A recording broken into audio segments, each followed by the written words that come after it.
कांग्रेस के राष्ट्रीय महासचिव सचिन पायलट ने शुक्रवार को यूनाइटेड किंगडम में ऑक्सफोर्ड यूनिवर्सिटी के ब्लावात्निक स्कूल ऑफ गवर्नेंस में टीचर और स्टूडेंट्स से संवाद किया। इस दौरान उन्होंने भाजपा और मोदी सरकार की नीतियों पर जमकर हमला बोला। चुनाव प्रचार के मुद्दों पर भी भाजपा को आड़े हाथों लिया।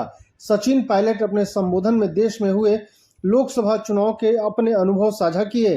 इस दौरान उन्होंने कहा कि भारत की जनता भाजपा सरकार की नीतियों से परेशान थी, इसलिए जनता ने भाजपा के खिलाफ वोट दिया।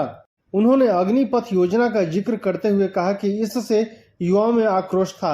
इंडिया गठबंधन ने जिन मुद्दों पर चुनाव लड़ा वो देश की जनता से जुड़े हुए मुद्दे हैं।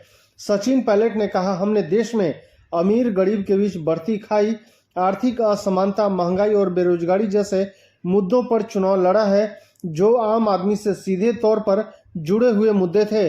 उन्होंने भाजपा के अब की बार 400 पार के नारे पर तंज कसते हुए कहा कि उन्होंने जिस तरह अहंकार में आकर 400 सीट जीतने का नारा दिया उसमें घमंड झलक रहा था। सचिन पायलट ने कहा कि बीते 10 वर्षों में सरकार ने एक तरफा फैसला लेने की कोशिश की है। उन्होंने नोटबंदी को बगैर तैयारी किए निर्णय बताया और कहा कि जिस तरह बगैर तैयारी के नोटबंदी की गई उसके खराब परिणाम आए, लोगों को भारी परेशानियों का सामना करना पड़ा। यूपीए सरकार के समय 2G कोल ब्लॉक सहित भाजपा द्वारा उठाए गए मुद्दों पर सचिन पायलट ने कहा कि हमारी सरकार थी तो आरोप लगाए। 10 साल से भाजपा सत्ता में है, फिर किसी को सजा क्यों नहीं दिलवाई? अगर घोटाले हुए तो 10 साल में क्यों कार्रवाई नहीं की? उन्होंने सवाल पूछा कि 2014 के चुनाव में काला धन वापस लाने का वादा किया गया था, उसका क्या हुआ? सचिन पायलट ने डॉक्टर मनमोहन सिंह को सबसे ईमानदार प्रधानमंत्री बताते हुए कहा कि उन पर गलत आरोप लगाए गए थे।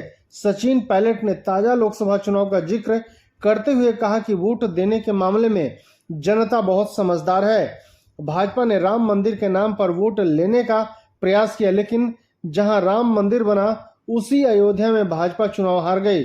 उन्होंने कहा कि भाजपा और उनके समर्थकों ने राहुल गांधी की छवि खराब करने का प्रयास किया और सोशल मीडिया का इसके लिए इस्तेमाल किया गया। सचिन पायलट ने कांग्रेस पार्टी में आंतरिक लोकतंत्र का जिक्र करते हुए कहा कि कांग्रेस पार्टी में अपनी बात रखने का पूरा मौका दिया जाता है। कोई किसी से सहमत नहीं है तो अपनी बात रखने का पूरा मौका दिया जाता है। उन्होंने ये भी कहा कि हमारे यहाँ भाजपा की तरह माहौल नहीं है, हमें अपनी बात रखने की आज़ादी मिलती है। धन्यवाद।